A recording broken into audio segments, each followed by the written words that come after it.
What happens when two of music's most beloved icons sit down for what's supposed to be a light, fun interview, but things take a sharp turn nobody saw coming? Patti LaBelle, the legendary godmother of soul, walked onto Kelly Clarkson's set with her signature grace and that unmistakable smile. The audience erupted.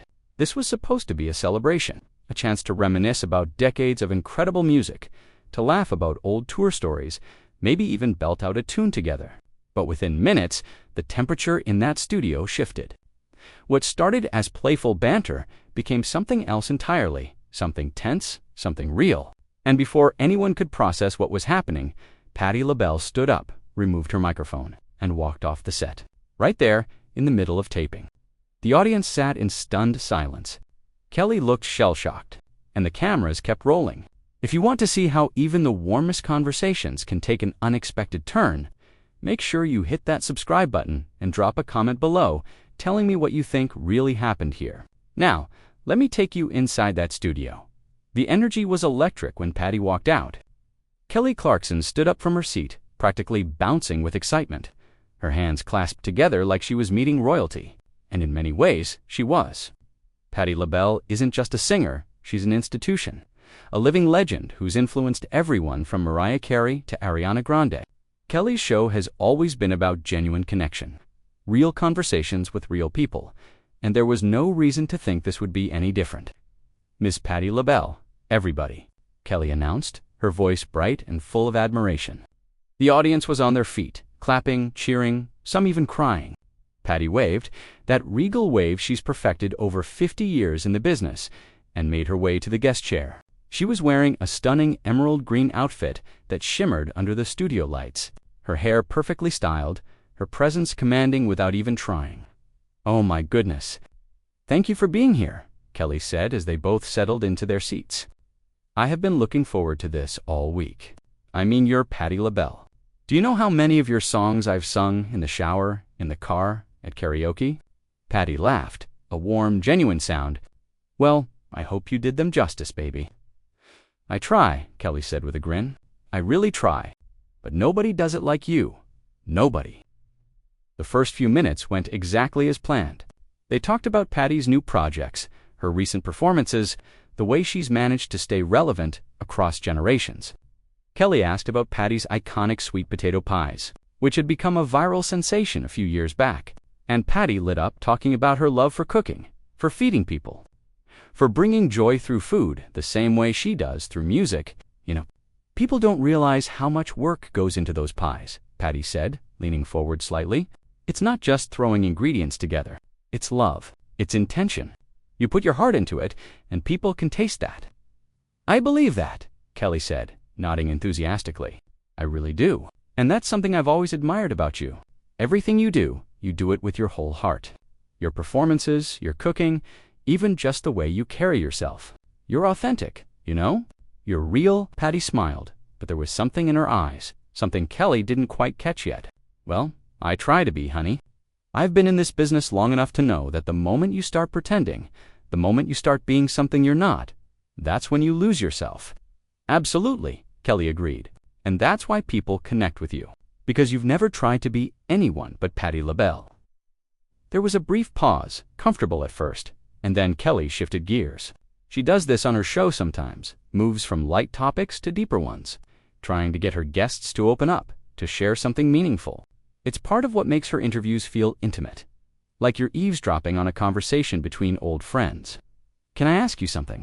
Kelly said, her tone becoming more thoughtful. "You've been through so much in your career, the highs, the lows, the changes in the industry. How do you stay grounded? How do you keep from letting all of it, the fame, the criticism, the constant pressure, how do you keep that from changing who you are?" Patti's expression shifted slightly. It was subtle, just a tightening around her eyes, a barely perceptible stiffening of her posture. "You just do," she said simply. "You remember where you came from? You remember the people who supported you before anyone knew your name? And you stay true to that. But it can't be that simple, can it?" Kelly pressed, leaning in a little. "I mean, I've been in this industry for, over 20 years now, and I still struggle with it sometimes. The expectations, the way people want you to be a certain way, say certain things. It's exhausting. Then maybe you need to stop worrying so much about what people expect, Patti said, her voice still pleasant, but with an edge now. Something firmer underneath. At the end of the day, you can't please everyone. And if you try, you'll drive yourself crazy. Kelly laughed, but it sounded a little uncertain. You're right. You're absolutely right. But I guess what I'm asking is, how do you handle it when people criticize you? When they come for you, and it feels personal? Patti's smile didn't quite reach her eyes anymore. Depends on the criticism, doesn't it? If it's constructive, if it's coming from a place of genuine concern, then you listen. You take what's useful and leave the rest. But if it's just noise, if it's people trying to tear you down because they're unhappy with their own lives, then you ignore it. You move on. That's such a healthy perspective, Kelly said. I wish I could do that more. I tend to internalize things, even when I know I shouldn't. Well, that's something you'll have to work on, baby, Patti said.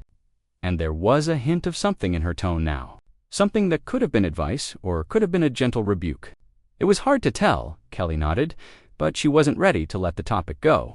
I think that's why I wanted to talk to you about this, because you've been through it all. You've dealt with critics, with people doubting you, with changes in your personal life playing out in public. And you've handled it with such grace. Patti's jaw tightened almost imperceptibly. I've handled it the best way I know how, she said carefully. Right, of course, Kelly said quickly. I didn't mean to imply. I just meant that, watching you navigate everything over the years, it's been inspiring. Like when you went through your divorce and the media was all over it, you just kept going. You didn't let it break you. The shift in the room was immediate. Patti's entire demeanor changed. Her smile vanished. Her eyes went cold. The audience, which had been murmuring softly throughout the conversation, went silent. Even the crew seemed to sense something had just gone very wrong. Excuse me, Patti said, her voice low and controlled. Kelly's face flushed. I was just saying that you handled it well. That you're strong. That's all I meant. You're bringing up my divorce on your show, Patti said, each word measured and deliberate. You think that's appropriate? No, I didn't mean to, Kelly stammered. I thought we were talking about resilience. About how you've overcome challenges. You thought you'd bring up one of the most painful periods of my life on national television without asking me first. Patti's voice was still quiet, but there was steel in it now. Is that what you thought? Miss Patti, I'm so sorry, Kelly said, her eyes wide. I didn't mean for it to come across that way. I was trying to compliment you by dragging up my personal business. Patti shook her head slowly. That's not a compliment, honey. That's disrespect. The audience was frozen. This wasn't playful banter anymore. This wasn't two colleagues having a light-hearted disagreement. This was real tension, real hurt, playing out in real time. I truly didn't mean any disrespect, Kelly said, her voice shaking slightly. I have nothing but admiration for you. Sometimes I don't think before I speak. And I'm really, truly sorry if I crossed a line. Patti looked at her for a long moment, and in that silence, you could feel the weight of decades. The weight of everything she'd been through, everything she'd endured. You know what your problem is? Patti finally said. You think because you're friendly? Because you smile and laugh and act like everyone's best friend? That gives you permission to go anywhere you want in a conversation. But it doesn't. Some doors are closed for a reason. Kelly looked like she'd been slapped. You're absolutely right, she said quietly. I overstepped, and I'm sorry. But Patti wasn't done. Sorry doesn't always fix things, Patti said, her voice still controlled but vibrating with emotion. You sit here in this chair, day after day, and you ask people to open up to you, and then you do something like this. You take something private, something painful, and you just throw it out there like it's nothing. Kelly's hands were trembling slightly. She clasped them together in her lap, trying to maintain her composure. Miss Patti, I understand why you're upset. I do, and I take full responsibility. I should have been more thoughtful, more careful with my words. Thoughtful? Patti repeated, and there was something almost incredulous in her tone. Honey, thoughtful would have been not mentioning it at all. Thoughtful would have been respecting my privacy. What you did was use my pain as a talking point for your show. The producer off camera was making frantic gestures, trying to signal something to Kelly, but she wasn't looking. Her focus was entirely on Patti, on trying to salvage what was rapidly becoming a disaster. That was never my intention, Kelly said, her voice cracking slightly. I would never intentionally hurt you. You're someone I've looked up to my entire career. I've studied your performances, your interviews, the way you connect with audiences. You're a master at what you do, and I'm still learning. Then maybe you should learn this, Patti said, leaning forward in her chair. Just because someone is public, just because they've shared parts of their life with the world, doesn't mean everything is fair game. There are boundaries. There are lines you don't cross, not without permission. Kelly nodded rapidly. You're right. You're absolutely right. And I crossed that line. I'm asking you to please forgive me. For a moment, it seemed like maybe, just maybe, things might de-escalate. Patti sat back slightly, her expression softening just a fraction.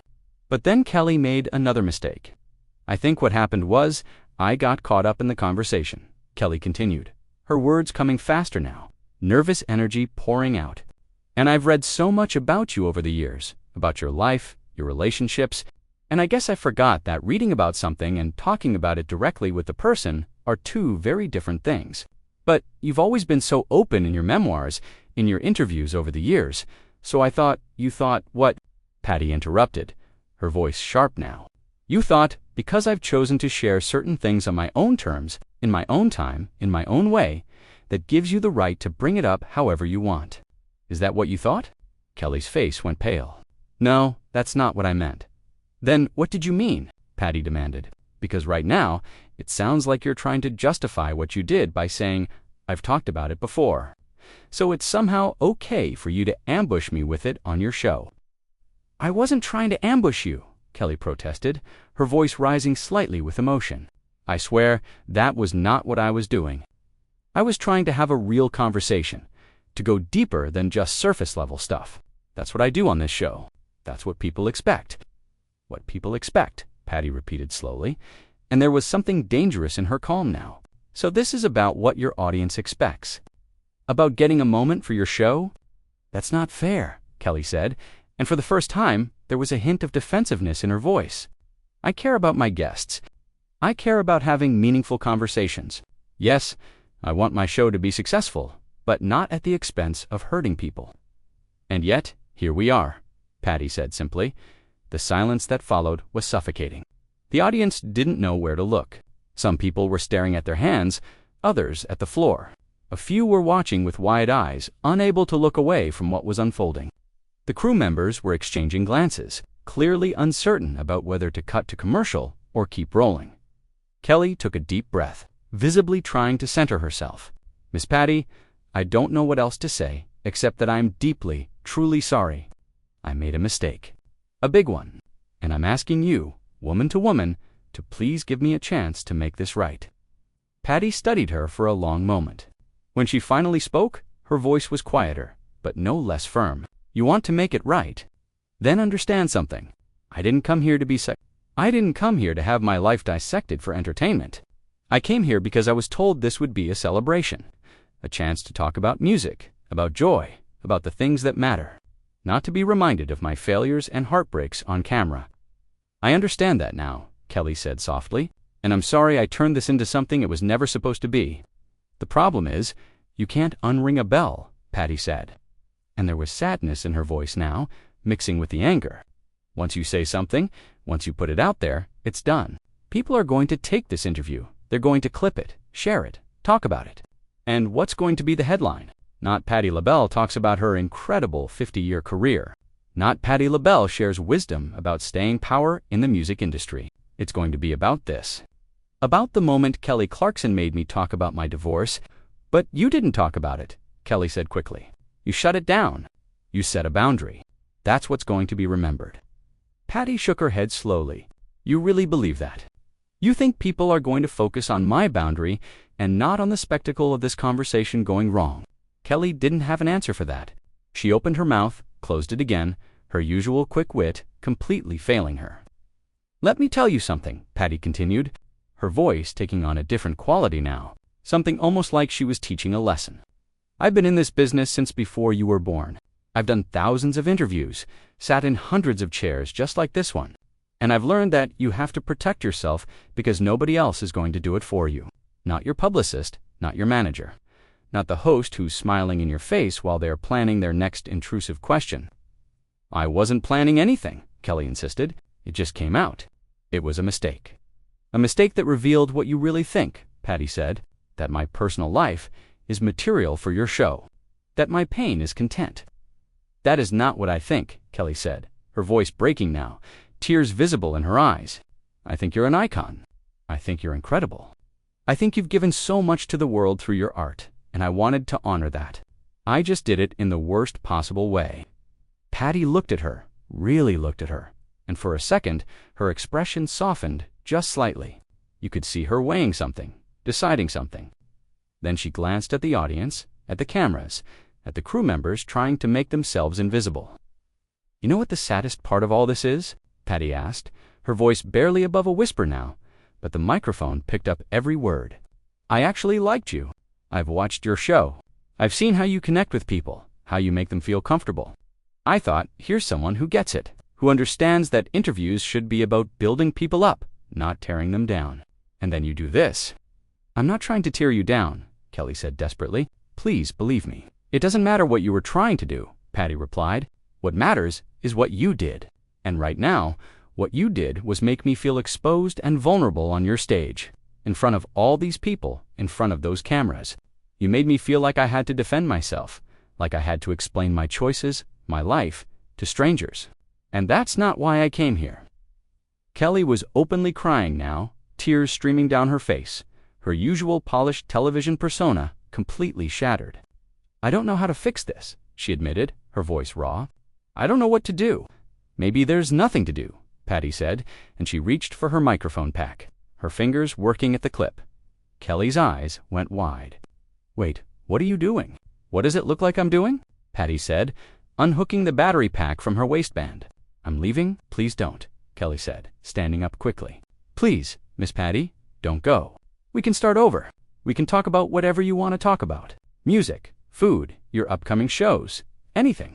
Please, just stay." Patti stood up slowly, gracefully, even in this moment maintaining that legendary poise. She handed her microphone pack to a stunned crew member who'd rushed over. "I've stayed in a lot of uncomfortable situations in my life because I was told I had to, because it was professional, because it was expected, but I'm 79 years old, honey. I don't have to do anything I don't want to do anymore," the audience gasped.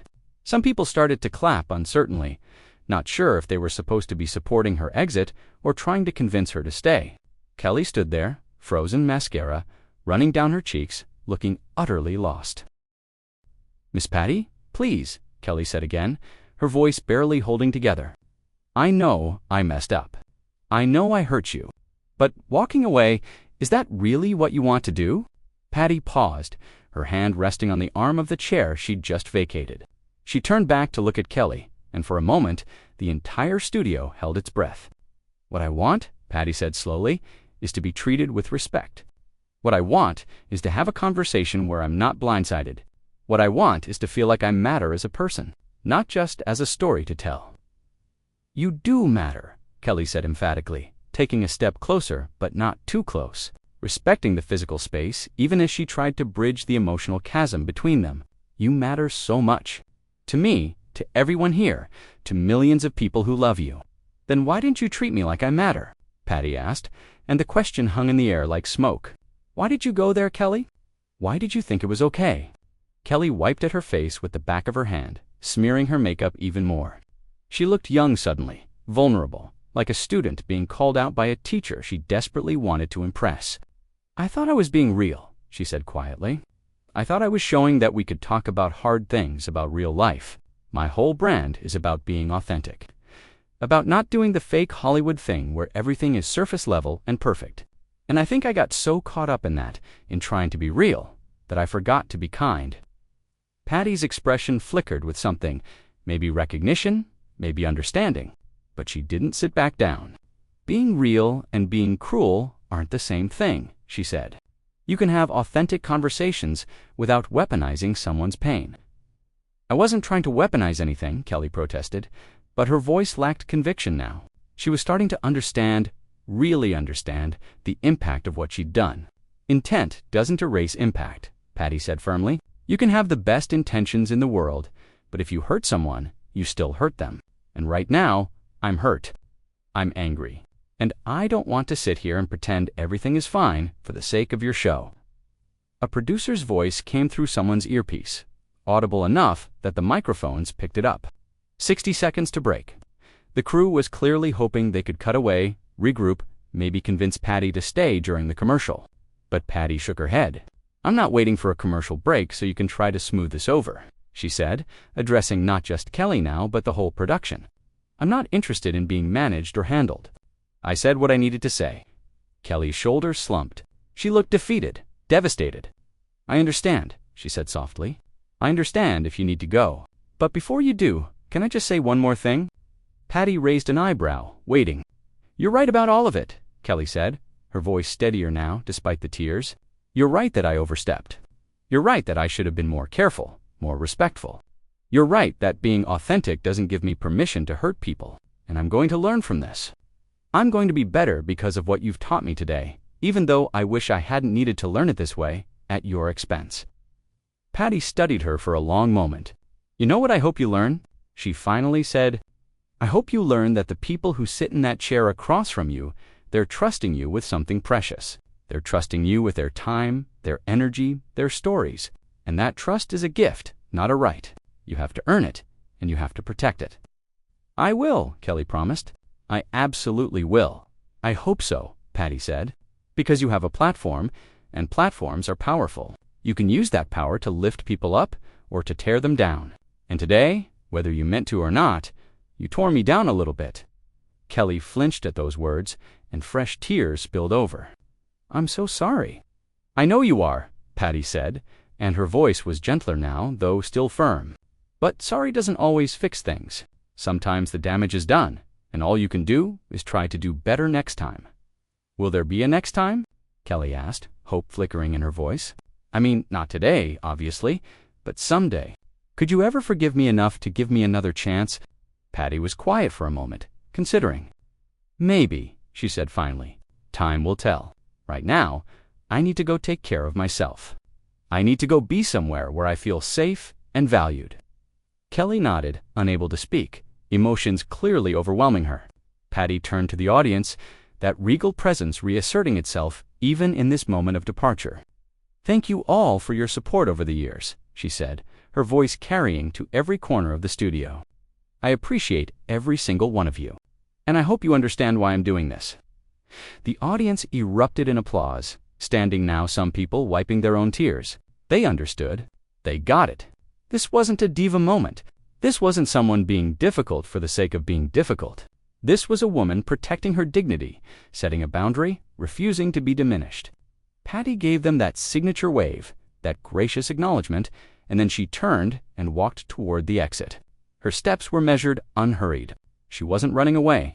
She was choosing to leave, and there's a world of difference between those two things. Kelly stood there, watching her go, one hand pressed to her mouth, tears still flowing. The cameras kept rolling, capturing every second of this unprecedented moment. Studio audiences have seen awkward interviews before, tense moments, uncomfortable exchanges, but they'd never seen anything quite like this. They'd never watched a legend simply decide she'd had enough and walk away with her head held high. As Patti reached the edge of the stage, she paused one final time. She didn't turn around completely, just glanced back over her shoulder. "Kelly," she said, and her voice was softer now, almost kind.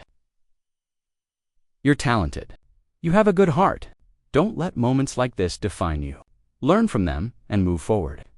And then she was gone, disappearing behind the curtain, leaving Kelly standing alone on stage with an audience full of witnesses and a crew scrambling to figure out what to do next. Kelly slowly walked back to her chair and sat down heavily.